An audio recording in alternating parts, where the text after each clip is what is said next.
የመካከለኛው ምስራቅ ትኩሳት አሁንም ዓለምን በወላፈኑ እያቃጠለ ይገኛል። ታዲያ ዓለም በጉጉት እየጠበቀ የሚገኘው ስምምነት ከአርብ በፊት ይፋ እንደሚደረግ መረጃዎች እየወጡ ነው። ትራምፕ ከኢራን ጋር ጦርነቱን ለማስቆም የተስማሙባቸውን ነጥቦች ከአርብ በፊት ይፋ ሊያደርጉም ይችላሉ። ትራምፕ ስምምነቱ መፈረሙን ተናግረው የነበረ ሲሆን አርብ በስዊዘርላንድ የሁለቱ ሀገራት ልዑካን በአካል ተገናኝተው ፊርማቸውን እንደሚያኖሩ እየተነገረም ነው። ጄዲ ቫንስ የመግባቢያ ሰነዱ አንድ ገጽ ከግማሽ እና በጣም ትልቅ ሰነድ መሆኑንም ተናግረዋል። ታዲያ ዓለም በጉጉት እንዲህ የሚጠብቀው ስምምነት መጨረሻው ምን ይሆን? አሁንም የብዙዎች ጥያቄ ነው። በዚህ ስምምነት ዙሪያ ሰፋ ያለ መረጃን ይዘንላችሁ ቀርበናል። በዝርዝር በቀዳሚነት እናስደምጣችኋለን። ጄዲ ቫንስ የአሜሪካ 70 ሳንቲም ወደ ኢራን አይሄድም ሲሉ ጠበቅ ያለ አቋማቸውን አሳይተዋል። የአሜሪካው ምክትል ፕሬዝዳንት ጄዲ ቫንስ ኢራን ከዩናይትድ ስቴትስ ጋር ባደረገችው ስምምነት የተነሳ 70 ሳንቲም ወደ ቴህራን አይሄድም ሲሉም ተናግረዋል። ሌላኛው የምንመለከተው ጉዳያችን ነው። በሊባኖስ ላይ የሚፈጸም የእስራኤል ጥቃት ከአሜሪካ ጋር የተደረገውን ስምምነት ጥሰት ነው ስትል ኢራን ትችትን አስደምጣለች። ከዚህ በኋላ እስራኤል በሊባኖስ ላይ የምትፈጽመው የትኛውም አይነት ጥቃት ከአሜሪካ ጋር የተደረሰውን የመግባቢያ ስምምነት የሚጥስ ነው ስትል ኢራን በከባዱም አስጠንቅቃለች። የኢራን የውጭ ጉዳይ ሚኒስትር አባስ አግራቺ እንዳሉት ስምምነቱ ሲደረስ በአንድ በኩል ኢራንና ሂዝቦላ በሌላ በኩል ደግሞ አሜሪካና እስራኤል ሆነው ነው በማለት የእስራኤል ጥቃት እንዲቆምም አሳስበዋል። በዕለቱ የምንመለከተው አንኳር ጉዳያችን ነው።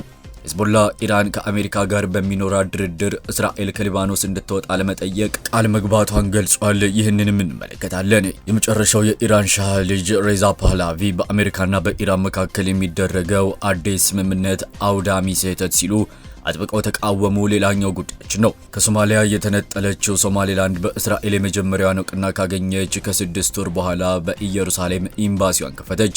እስከ መጨረሻው አብራችሁን ስትቆዩ ዝርዝሩን የምናስደምጣችሁ ይሆናል።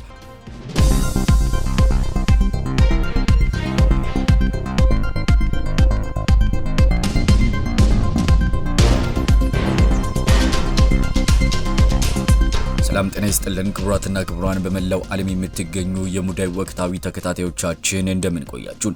ከዚህ በላይ ባጭሩ ያስደመጥናችሁን ዘገባዎች በዝርዝር እናደርሳችኋለን። ቻናላችንን ሰብስክራይብ አድርገው ስራዎቻችንን ከወደዱ ላይክ እና ሼር በማድረግ ቤተሰብ እንዲሆኑ እየጋበዝን ቀጥታ ወደ መረጃዎቹ ማለፍን። ትራምፕ ከኢራን ጋር የተስማሙባቸውን ነጥቦች ከአርብ በፊት ይፋ ሊያደርጉ ይችላሉም ተባለ። የአሜሪካው ፕሬዝዳንት ዶናልድ ትራምፕ ከኢራን ጋር ጦርነት ለማስቆም የተስማሙባቸውን ነጥቦች ከአርብ በፊት ይፋ ሊያደርጉ እንደሚችሉ ምክትላቸው ጄዲ ቫንስም ተናገሩ።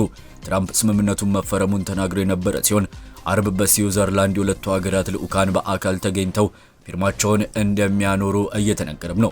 ጄዲ ቫንስ የመግባቢያ ሰነዱ አንድ ገጽ ከግማሽና በጣም ትልቅ ሰነድ መሆኑን ተናግረዋል። የአሜሪካው ከፍተኛ ባለስልጣናት ስምምነቱ ዝርዝር ነጥቦች መናገርም ጀምረዋል። የሆርሙዝ ወሽመጥ ስምምነቱ በጄዲ ቫንስ በሚፈረምበት ዕለት አርብ ዳግም ይከፈታልም ተብሏል።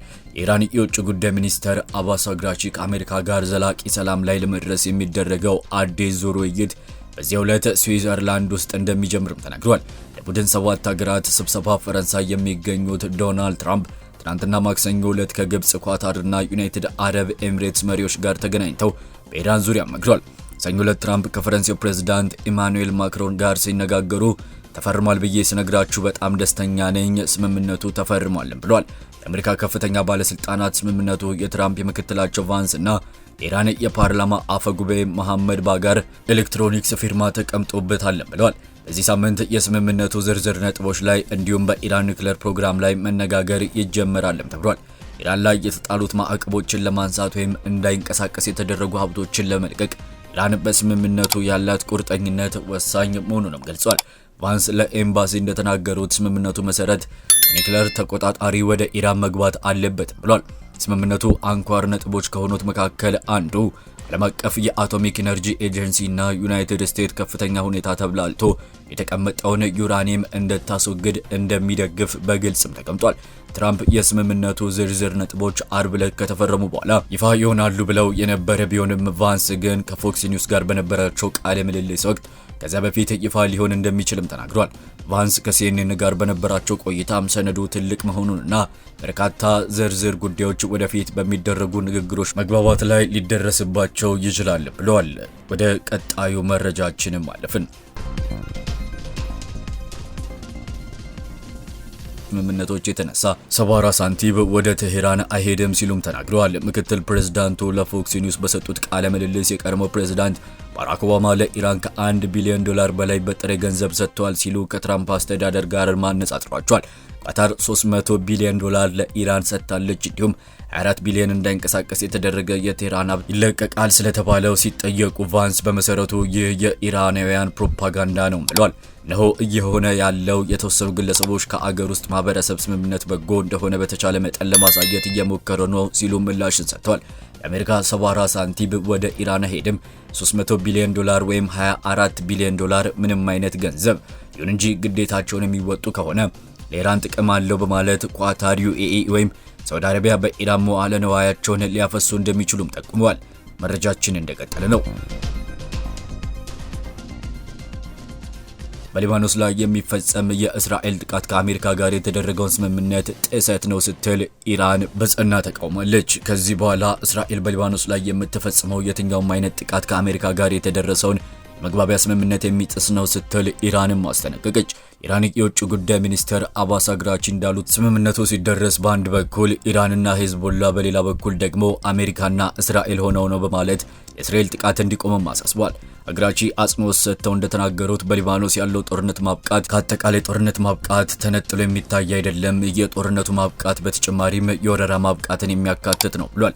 በዚህም መሰረት ከዚህ በኋላ የእስራኤል ወረራ በሊባኖስ መሬት ላይ የሚቀጥል ከሆነ የተደረሰውን የመግባቢያ ስምምነት ጥሰት ነው ብለን በእኛ በኩል እንመለከተዋለን ሲሉ አግራቺም አስጠንቅቀዋል። ይህ የኢራን የውጭ ጉዳይ ሚኒስትር ንግግር የተሰማው እስራኤል በደቡባዊ ሊባኖስ ውስጥ ወደሚገኙ ወታደሮቿ እየተጠጉ ነበር ያለቻቸውን ሽብርተኞች ላይ ጥቃት መፈጸሟን ካሳወቀች በኋላም ነው። የሊባኖስ ሄዝቦላ ቡድን በበኩሉ ለእስራኤል ጥቃት ምላሽ ሚሳኤሎችና ድሮኖችን ማስወንጨፉንም ተናግሯል። አሜሪካና ኢራን ከስምምነት መድረሳቸው ይፋ ከሆነ በኋላ እስራኤል የደህንነት ቀጠና ባለቻቸው የሊባኖስ ግዛት ውስጥ ኃይሎች እንደሚቆዩም አስታውቋል። በርካታ የእስራኤል መንግስታት ባለስልጣናት በአሜሪካና በኢራን መካከል የተደረሰውን የመግባቢያ ስምምነትም አውግዘውታል። ወደ ቀጣዩ ዜናችን አለፍን።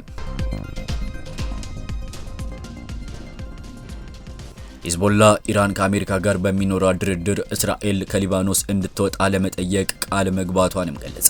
ሂዝቦላ ኢራን ከአሜሪካ ጋር በሚኖረው ቀጣይ ድርድር የእስራኤል ወታደሮች ሊባኖስን ለቀው እንዲወጡ እንደምትጠይቅ ማረጋገጫ ማግኘቱንም አስታወቀ። የሂዝቦላ የህዝብ ግንኙነት ቢሮ ለሮይተርስ የዜና ወኪል ማክሰኞ ዕለት በአሜሪካና በኢራን መካከል የተደረሰው ስምምነት አርብ ዕለት ከተፈረመ በኋላ በሚደረገው ንግግር የእስራኤል ጦር ከሊባኖስ ለቆ መውጣት ይኖርበታል ብሏል። ቡድኑ ለሮይተርስ እስራኤል ሊባኖስ ለቃ እስካልወጣች በአሜሪካና በኢራን መካከል የኒውክሌር ስምምነት አይኖርም ሲልም ተናግሯል። የሂዝቦላ ዋና ጸሐፊ ናኢም ቃሴን ለኢራን ኃላፊ አፈጉባኤ መሐመድ ባጋር ጋላቢ ምስጋናቸውንም አቅርበዋል። ቡድኑ ከሂዝቦላ ጋር ግንኙነት ባለው አልማናር ቴሌቪዥን ጣቢያ ቴሌግራም ገጽ ላይ ባስተላለፈው መልእክት ቃል አቀባዩ ለሊባኖስ ስላሳዩት ጠንካራ አቋም አጋርነትም አመስግኗል። አክሎም እስራኤል ወታደራዊ ዘመቻዋን እንድታቆም በኢራንና በአሜሪካ ስምምነት ውስጥ መሰረት አንቀጽ ሆኖ እንዲገባ ማድረጋቸውንም አመስግናቸዋል። ወደ ቀጣዩ ዜናችን ተሸጋገርን። የመጨረሻው የኢራን ሻህ ልጅ ሬዛ ፓህላቪ በአሜሪካና በኢራን መካከል የሚደረገው አዲስ ስምምነት አውዳሚ ስህተት ሲሉ አጥብቀው ተቃወሙ። ፓህላቪ ዋሽንግተን ከቴህራን ጋር ያደረገችው ስምምነት የምዕራባውያን የሞራልና የፖለቲካ ውድቀት መሆኑንም ገልጿል። የእርምጃ በኢራን አምባገነን መንግስት የሚሰቃዩትን የኢራን ዜጎች ችላ ያለ ነው ሲሉም ተችቷል። በተጨማሪም ከ40 ሺህ በላይ ተቃዋሚዎችን በአጭር ቀናት ውስጥ ከገደለ መንግስት ጋር መደራደር ትልቅ ስትራቴጂካዊ ስህተት መሆኑን ማዕቀቦችን ማሟላት መንግስቱ በውጭ ሀገራት የሚያደርገውን የብጥብጥ ተግባር እንደሚያጠናክርለትም አስጠንቅቀዋል። በመጨረሻም ዓለም አቀፍ ማህበረሰብ ትኩረቱን በቴህራን ባለስልጣናት ላይ ሳይሆን በኢራን ህዝብ የነጻነት ትግል ላይ እንደሚያደርግ ጥሪም አቅርበው የዓለም ድጋፍ ቢኖርም ባይኖርም የሀገሪቱ አምባገነን ስርዓት መውደቁ የማይቀር መሆኑንም ገልጸዋል። መረጃችን እንደቀጠለ ነው። ከሶማሊያ የተነጠለችው ሶማሌላንድ በእስራኤል የመጀመሪያውን እውቅና ካገኘች ከ6 ወር በኋላ በኢየሩሳሌም ኤምባሲዋን ከፈተች። የዲፕሎማቲክ ተልዕኮ ይፋዊ የሥራ ጉብኝት እያደረጉ ባሉበት የሀገሪቱ ፕሬዝዳንት አብዱራህማን መሐመድ አብዱላሂ በምዕራብ ኢየሩሳሌም ተመርቆ ተከፍቷል። ከፕሬዝዳንቱ ጋር የተነጋገሩት ጠቅላይ ሚኒስትር ቤንጃሚን ኔታንያሁ በህዝቦቻችን መካከል ትልቅ መንፈሳዊ ግንኙነት አለን ብለዋል። ይሁን እንጂ ሶማሌላንድ የግዛቷ አካል አድርጋ የምትመለከታት ሞቃዲሾ በሰሜን ሶማሊያ ከተገንጣይ አስተዳደር ጋር የሚደረግ ግንኙነት ሉዓላዊነቴን እንደ መጣስ ይታያል ብላለች። ባለፈው ታህሳስ እስራኤል ለሶማሌላንድ እውቅና መስጠቷ አወዛጋቢ ነበር። ቻይና፣ ቱርክ፣ ሳውዲ አረቢያና የአፍሪካ ሀገራትን ጨምሮ በርካታ ሀገራትና ድርጅቶች እውቅናቸውንም ሰጥቷል። ይሁን እንጂ ከዚህ በኋላ እስራኤልና ሶማሌላንድ ግንኙነታቸውን እያጠናከሩም ነው። በጎርጎሮሳውያኑ አዲስ ዓመት ጀምሮ አካባቢ የእስራኤል የውጭ ጉዳይ ሚኒስትር ጌዲዮን ሳር በሶማሌላንድ ዋና ከተማ ሀርጌሳ ይፋዊ ጉብኝትን አድርጓል። ሶማሌላንድ አብዛኞቹ የውጭ ሀገራት ኤምባሲዎች ካሉበት ከቴል አቪቭ ይልቅ የዲፕሎማቲክ ተልዕኮዋን በኢየሩሳሌም ለመክፈት መወሰኗን በጠቅላይ ሚኒስትር ኔታንያሁም ተወድሷል። እስራኤል እንደ አውሮፓውያን አቆጣጠር በ1967 የመካከለኛው ምስራቅ ጦርነት ነበር ምስራቅ ኢየሩሳሌምን የወረረችው። አካባቢው በ1980 ገንጥላ የወሰደች ሲሆን ይህ እርምጃ በዓለም አቀፉ ማህበረሰብ ድጋፍ ያላገኘም ነው። እስራኤል ሁሉን የኢየሩሳሌም አካባቢ ዘላለማዊና ያልተከፈለ ዋና ከተማ አድርጋም ታያለች። ፍልስጤማውያን ምስራቅ ኢየሩሳሌምን ወደፊት ለመመስረት ተስፋ ያላቸው አገራቸው ዋና ከተማቸው እንዲሆንም ይፈልጋሉ። ዩናይትድ ኪንግደምን ጨምሮ በርካታ ሀገራት ኤምባሲያቸውን በቴል አቪቭ ሲሆን አሜሪካ ግን በ2018 በዶናልድ ትራምፕ የመጀመሪያው የስልጣን ዘመን ወደ ኢየሩሳሌም ማዝራለች። ጓቲማላ፣ ሆንዱራስ፣ ኮሶቮ፣ ፓፑዋ ኒው ጊኒ፣ ፓራጓይና ፊጂ በከተማው ኤምባሲያቸው ያለ አገራት ናቸው። የፍልስጤም አስተዳደር የውጭ ጉዳይ ሚኒስትር በተወረወረው ኢየሩሳሌም ሶማሌላንድ በተባለ አገር ተከፈተ የተባለው ኤምባሲ አውግዟል። የእርምጃ የዓለም አቀፍ ሕግና የዓለም አቀፍ ቅቡልነት ጋር የተያዘ ደንቦችን በግልጽ የሚጥስ ነው ተብሏል። ነገር ግን ኔታንያሁ በጥንታዊ መዲናችን ባሏት ኢየሩሳሌም ኤምባሲው መከፈትንም አመስግኗል። የኢየሩሳሌም ሁኔታ ከሶማሌላንድ እውቅና ጋር ተመሳሳይነት አለው ሲሉም ጠቁሟል። አገራዊ ሉዓላዊነታችን መብቶቻችሁን የራሳችሁን አገር መብቶች እውቅና እንዲሰጧችሁ እየጠበቃችሁ ነው። እኛም በዋና ከተማችን ይህኑ እየጠበቅን ነው። ከንጉስ ዳዊት ጀምሮ የአይሁድ ሰዎች ብቸኛ ዋና ከተማ ነው። ይህ ከ3000 ዓመት ወዲህ ማለት ነው። ስለዚህ ለአንድ አገራት የዘገየ እውቅና ነው፣ ለእናንተ ግን ወዲያው አድርጋችኋል ብሏል። ፕሬዝዳንት አብዱላሂ በበኩላቸው ኔታንያሁ ከሶማሌላንድ ጋር እውቅና ለመስጠት ያሳዩት በቁርጠኝነት አሞካሽቷል። በዋናነት በቀይ ባህር አፍንጫ ላይ የሚገኝ የሶማሌላንድ የተፈጥሮ ሀብት በተለየ እንቁ ማዕድናትና ነዳጅ ለልማት ትብብር ለመስራት እድል አንስተው አጋርነቱን ስልታዊ ሲሉም ገልጸውታል። የእስራኤል አጋርነት በቁልፍ ቀጠናው የተረጋጋ አጋር እንድታገኝ ያደርጋታል። ጉብኝቱንም አስመልክቶ ምላሽ የሰጠው የሶማሊያ የውጭ ጉዳይ ሚኒስትር የሶማሌ አንድነትና መረጋጋት የሚያኮስስም ብሎታል። ሶማሌላንድ የሞቃዲሾ ማዕከላዊ መንግስት ከወደቀ እንደ አውሮፓውያን አቆጣጠር ከ1991 ወዲህ ራሷን እያስተዳደረችም ትገኛለች። የራሷ ምርጫ፣ ገንዘብና የደህንነት ኃይል ያላት እንዲሁም ከሰሜን ሶማሊያ አንጻር የተረጋጋችም ናት።